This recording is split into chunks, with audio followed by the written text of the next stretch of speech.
is Michael Marshall, aka Mike Meezy.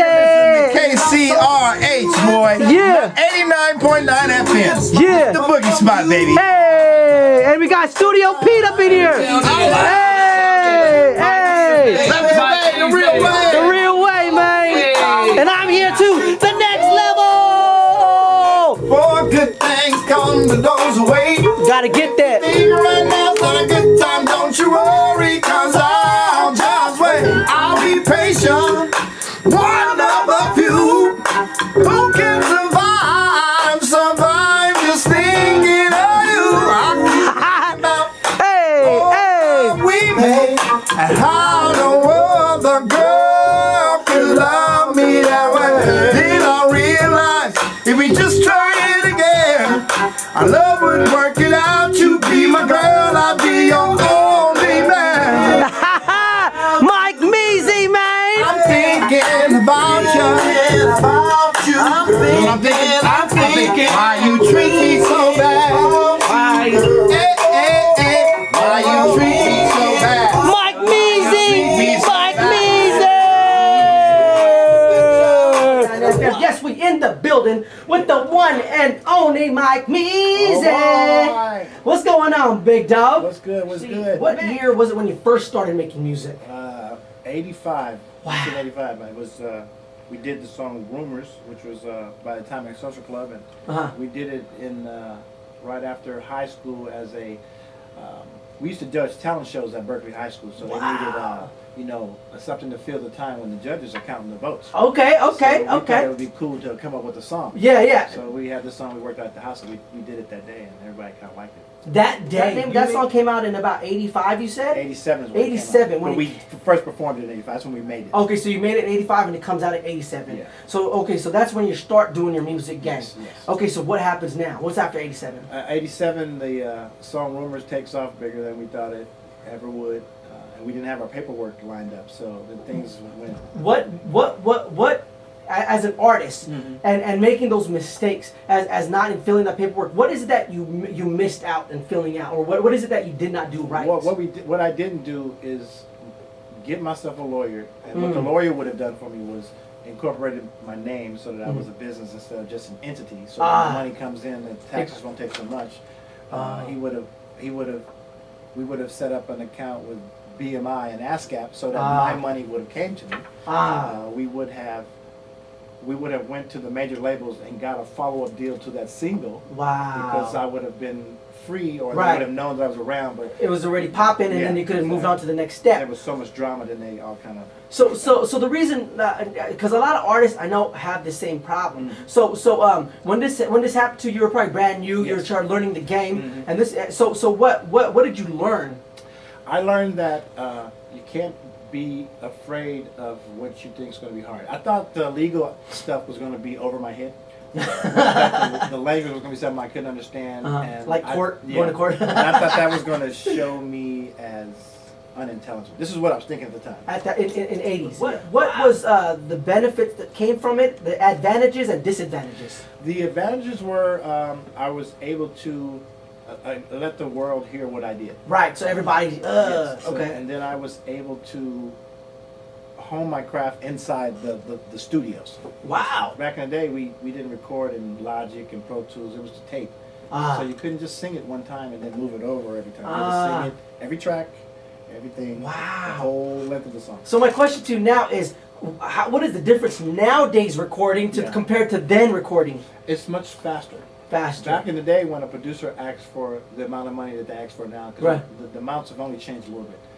The work was much more harder for the producer because he would have to get all the instruments to come play and teach him the stuff. Now, he can play everything there by himself. Right. And then all he has to do is play it one 8-bar or 4-bar pattern, and then he can paste it beside and loop. Yeah. So looping came up with the digital age. Right. But was looping there before, or did you play all the way through? You know, you had to play all the way through. Now you can loop the tape so that it played things over and over, but if you wanted to get it the length and be able to press it, you had to play the whole thing over. Wow. So my question to you is, how long did it take then to record now compared to now?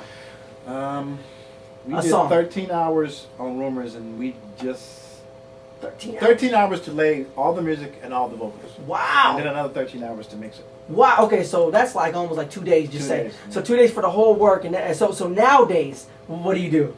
Man, I go in and I can do a hook in about an hour.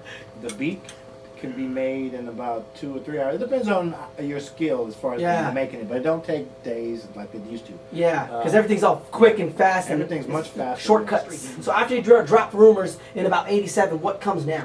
After that, I was trying to get a record deal for myself to follow up the album that came out with Rumors. It was Vicious Rumors, the album. So I was trying to get record deals for maybe 8 years. Wow. And the next time I come in, we'll talk about why I couldn't get the deal and why it was so hard. But I had a #1 song that was here and in Europe. #1 Wow. In Europe in that time. At that time. Wow. And at that time there wasn't a lot of people. No. Wow. So that you kind of stood out. At that time, this is my rookie project sold more singles than anything other than Michael Jackson's Thriller. I was a little disillusioned with the business after about 8 years of not getting deals. So I started working with a producer in the hip hop field because I was a singer. Oh, okay. And I always liked rap. You know, Yeah. When Rumors was out, I got to go on the Raising Hell tour. So I got to be with Houdini, Run, and LL for like 15 dates. Wow. All over the United States. So you got to be with them? Oh, yeah. You LL Cool J? Oh, yeah. How? Run knows me. Run, what? He knows me. Yeah. The one, Run's house. Yeah. What? DMC, God rest his soul. Wow. So how? Okay, real quick. What was your most memorable moment about that with them at that time? Sitting with Run and him acting about Oakland. What did you learn? I learned that. I'll tell you honestly what I learned. I learned that we were supposed to be being treated better than we were. Run them were stars and it was their tour. And Right. they had a whole bunch of things that we didn't have. But the thing about it, all those artists didn't have a #1 song at that time. Wow. Rumors was a #1 song, so At that we weren't time. on that tour. When the Beastie Boys didn't want to make the southern and the western part of the tour, Right. they called us. Mike Neezy, come through. now to get back to your other question. After all the Rumor stuff, Yeah. I started working with a producer named Tone Capone, and he was working with some rappers. Okay. He was working with a group called 3 Times Crazy at the time. Okay, with Keep the Sneak and Adrian Man. Okay. And BA. Yeah. So I started working with him doing some music, and he asked me to sing on some songs, do the hook. Right. So I did that a couple times. I was like, this is kind of easy, and I kind of like this. It's only half of the song. I got Yeah. So I did a couple songs for them, and Right. they did their thing. And then this other group came through. These 2 kids. One was named Yuck Mouth and one named Numbskull. Okay. And they called themselves The Loonies. So they came in and they had this song that they wanted to.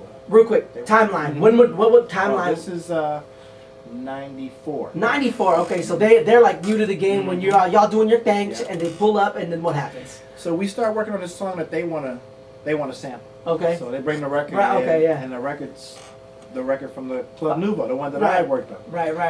The song that I did that followed up Rumors from my solo album was called Thinking About You. Okay. Thinking about you. And Wow. that's the same music that they use for Why You Treat Me So Bad.